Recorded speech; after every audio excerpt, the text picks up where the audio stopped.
లోక్సభ ఎన్నికల ప్రచారం ముమ్మరం చేశారు ముఖ్యమంత్రి రేవంత్ రెడ్డి. తెలంగాణతో పాటు ఇరుగు పొరుగు రాష్ట్రాలను చుట్టేస్తున్నారు. ఎలక్షన్ క్యాంపెయిన్ లో భాగంగా ఇవాళ కర్ణాటకలో పర్యటించనున్నారు సీఎం.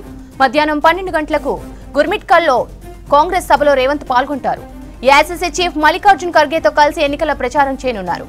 ఇక సాయంత్రం 4 గంటలకు సేడంలో కాంగ్రెస్ సభకు హాజరవుతారు. కాంగ్రెస్ అగ్రనేత ప్రియాంక గాంధీ కూడా ఈ సభకు అటెండ్ కానున్నారు. ఇప్పటికే కేరళలో రాహుల్ గాంధీ, కేసీ వేణుగోపాల్ సొంత నియోజకవర్గాల్లో ఎన్నికల ప్రచార సభలు, రోడ్ షోలు చేశారు రేవంత్ రెడ్డి.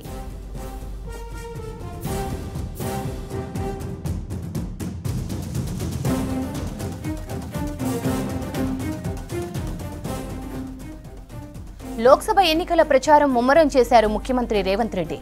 తెలంగాణతో పాటు ఇరుగు పొరుగు రాష్ట్రాలను చుట్టేస్తున్నారు. ఎలక్షన్ క్యాంపెయిన్ లో భాగంగా ఇవాళ కర్ణాటకలో పర్యటించనున్నారు సీఎం. మధ్యాహ్నం 12 గంటలకు గుర్మిట్కల్లో జరిగే కాంగ్రెస్ సభలో రేవంత్ పాల్గొననున్నారు. ఏఐసీసీ చీఫ్ మల్లికార్జున్ ఖర్గేతో కలిసి ఎన్నికల ప్రచారం చేయనున్నారు. ఇక సాయంత్రం 4 గంటలకు సేడంలో కాంగ్రెస్ సభకు హాజరవుతారు.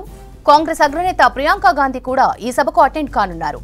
ఇప్పటికే కేరళలో రాహుల్ గాంధీ, కేసీ వేణుగోపాల్ సొంత నియోజకవర్గాల్లో ఎన్నికల ప్రచార సభలు, రోడ్ షోలు చేశారు రేవంత్ రెడ్డి.